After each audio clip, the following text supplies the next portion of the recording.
दोस्तों, आज बाबा साहेब के जीवन की हर वो छोटी या बड़ी सभी जानकारी देंगे जो आपको जाननी चाहिए। वीडियो थोड़ा लंबी जरूर हो सकती है, पर आपको पूरी जानकारी हो जाएगी। चलिए दोस्तों, शुरू करते हैं इस वीडियो को।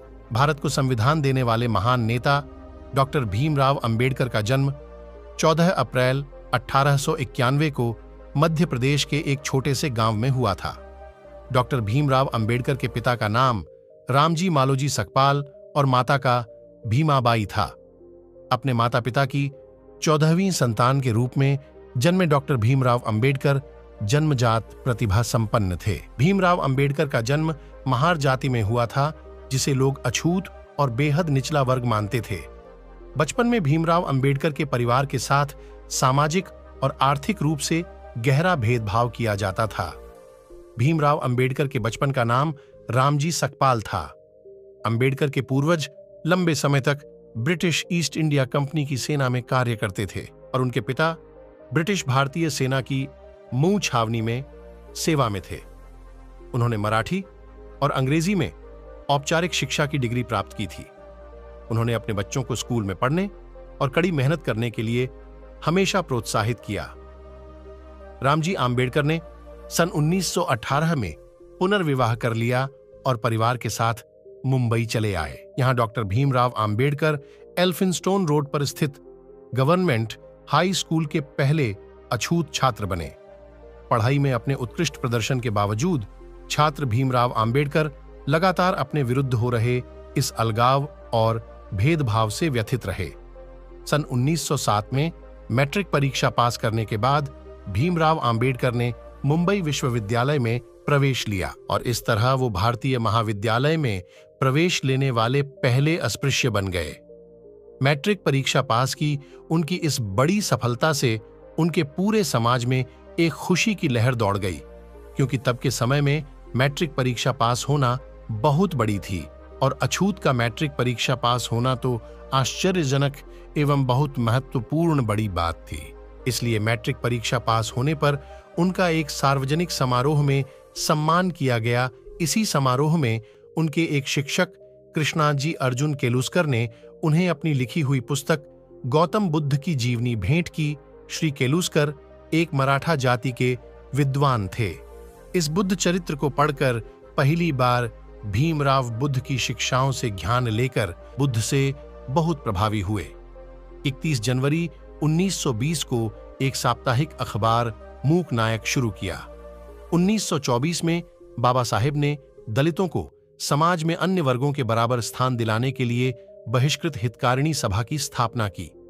1932 को गांधी जी और डॉक्टर अंबेडकर के बीच एक संधि हुई, जो आपूना संधि के नाम से जानी जाती है। अगस्त 1936 में स्वतंत्र लेबर पार्टी की स्थापना की। 1937 में डॉक्टर अंबेडकर ने कोंकण क्षेत्र में पट्टेदारी को खत्म करने के लिए विधेयक पास करवाया। भारत के आजाद होने पर डॉ. अंबेडकर को संविधान की रचना का काम सौंपा गया। फरवरी 1948 को अंबेडकर ने संविधान का प्रारूप प्रस्तुत किया और जिसे 26 जनवरी 1949 को लागू किया गया। 1951 में डॉक्टर अंबेडकर ने कानून मंत्री के पद से त्यागपत्र दे दिया।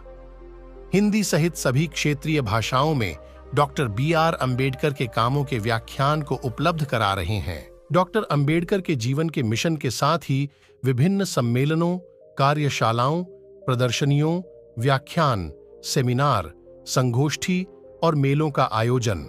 समाज के कमजोर वर्ग के लिए डॉक्टर अंबेडकर राष्ट्रीय पुरस्कार और सामाजिक परिवर्तन के लिए डॉक्टर अंबेडकर अंतर्राष्ट्रीय पुरस्कार देना। हर साल डॉ. अंबेडकर की 14 अप्रैल को जन्मोत्सव और 6 दिसंबर पर पुण्यतिथि का आयोजन।